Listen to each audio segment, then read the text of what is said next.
Hi Aries, welcome to Higher Source Tarot for your weekly tarot check. This is for the week of May 2nd through May 9th for all Aries, Sun, Moon, Rising, and Venus. If you're new to the channel, I'm glad you're here. Welcome to you.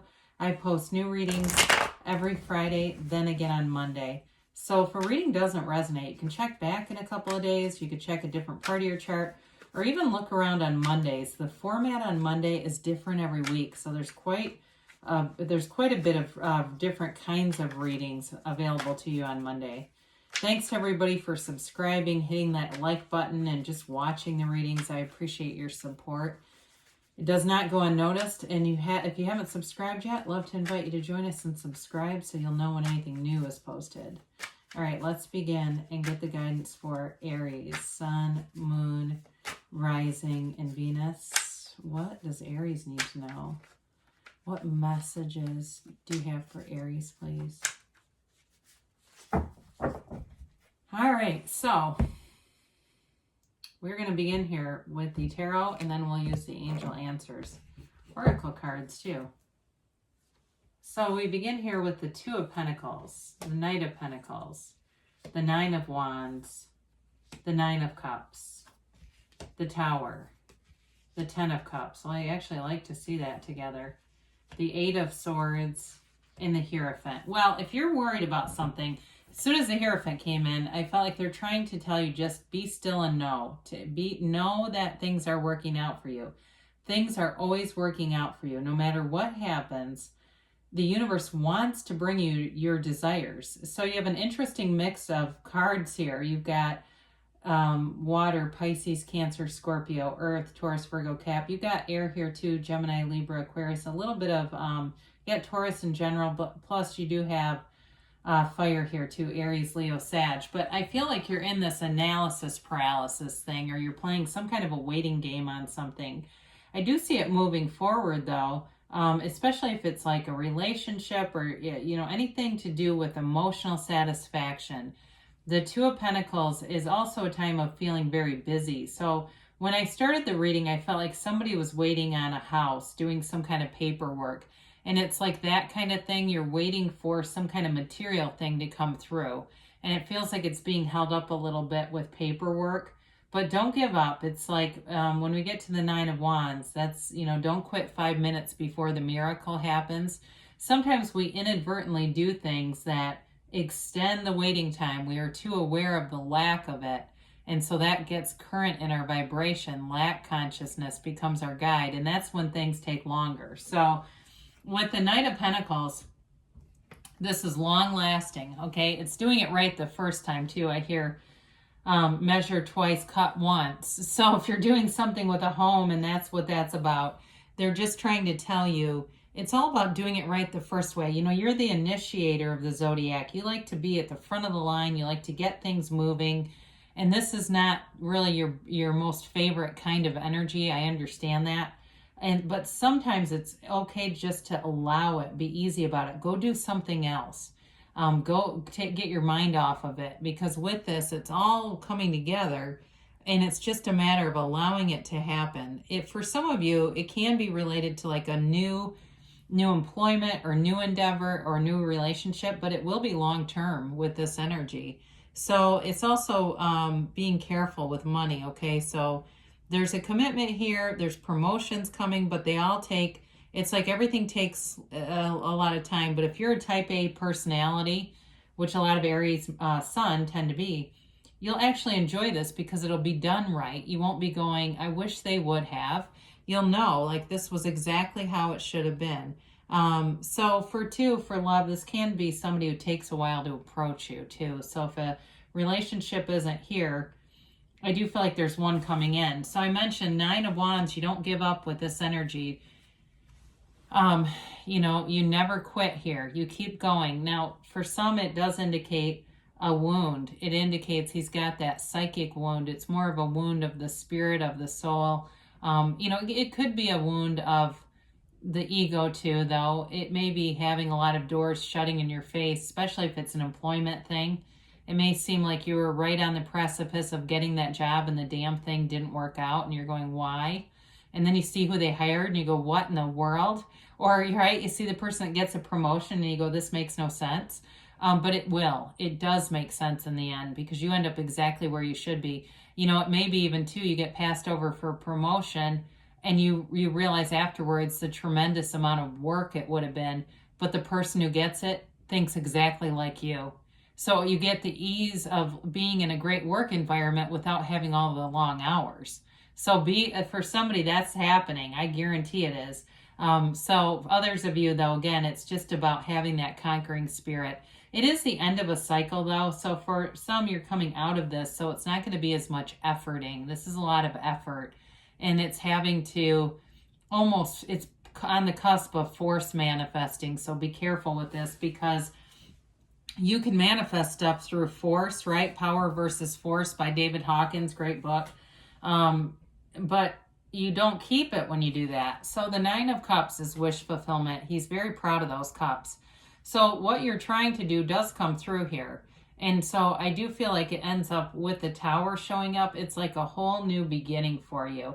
You know, you've got the 9 of Cups, the 10 of Cups, and the Hierophant here. So you've got wonderful aspects in terms of relationships, long-term, happy, fulfilled relationships. You've got the happy family card. There's no downside to this. Some of you too, though, with the 9 of Cups, this can also be material possession. So like I said, those of you that are in the housing market, looks very good. It might take a little bit. It might be slow moving, like you're going, how come this mortgage company takes so long? Or they keep asking you for more paperwork, but in the end, you're very pleased with the outcome. So the Tower is the corporate raider, and it shows up to knock down the crown of the ego, all right? That lightning bolt hitting that crown is the ego being blown to smithereens. So with the 9 of Wands, it does coalesce or coincide with that. This Tower is all about a breakdown, though, for a breakthrough. It will never leave you in a heap of rubble. It's always about rebuilding things better. And so it can be a real wake-up call for people around you. If there's a quick and sudden change, like you're leaving a job, people around you will be shocked by it. But there could be a big shakeup at work too. I just keep getting that for you. There's something about work here that's going to be important for someone. But with this Tower, it always ends up being in your best and highest interest. So it's not a card of negativity. It's really a card of rebuilding and realignment, because somebody here is way out of alignment. So you may keep struggling and pushing against the current and going, well, I'm almost there. But it's not, you're going to take a quick, swift turn and it will end up being better. And then it'll be easy. You'll be relaxed. It'll be fun. Because being in the Tower and building up to this isn't a whole lot of fun usually. It's usually a lot of effort. So whatever you're putting a lot of effort into may have a big change, but in the end, it's going to be better. So I love the 10 of Cups right next to that, because this is that rainbow after a storm. And this is where you really get it. They also are trying to tell you that you've got blue skies ahead. So whatever you were struggling against, once you release that and everything the dust settles, they're trying to tell you the trajectory is very good. It's very positive. There's celebration here. Whoever's got a homecoming, I mean, it feels like homecoming. Whoever this is, it's stability too. And so it's an emotional satisfaction, but it's also a very stabilizing energy. So you're in a good place. You're in a happy state. You're not in a struggle at all. It's like being in that highest vibration of love perpetually. So the 8 of Swords shows up too. And these are those conflicts of the mind. It's that damn committee that meets in your head and torments you, right? You got to break up the committee. We're done with these meetings. It's also too can indicate a lot of people around you. So I do feel like some of what's restricting you, it may be people or institutions that are just taking their sweet time with things. So don't let it get you down off into the weeds. Just keep going, Aries. Do things that bring you up, that lift your vibration, that make you feel good. Because if you stay in this, you'll keep manifesting situations that feel exactly like it. So it's all about a self-imposed prison. It's really, although I mentioned there's a lot of people, I think, in the mix of this, it really is your response to it, which no better time for the Hierophant. The Hierophant is your highest teacher, and So those gray pillars are the pillars of balance and wisdom.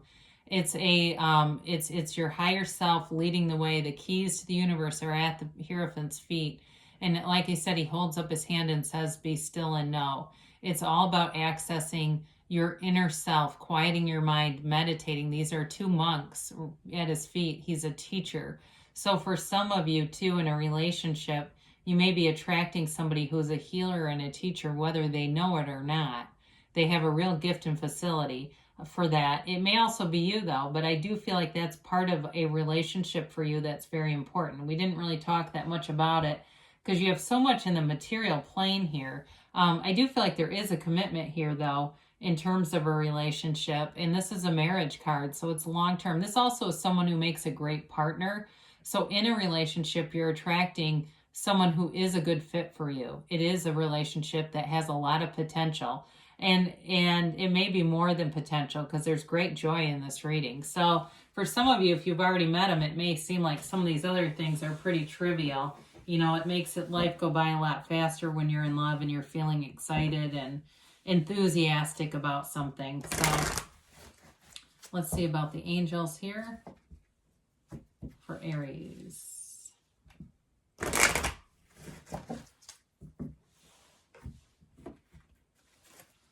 And a timeline here.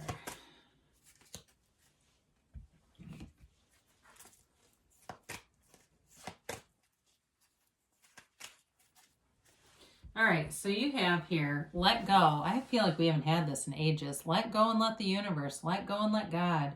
However you want to say it.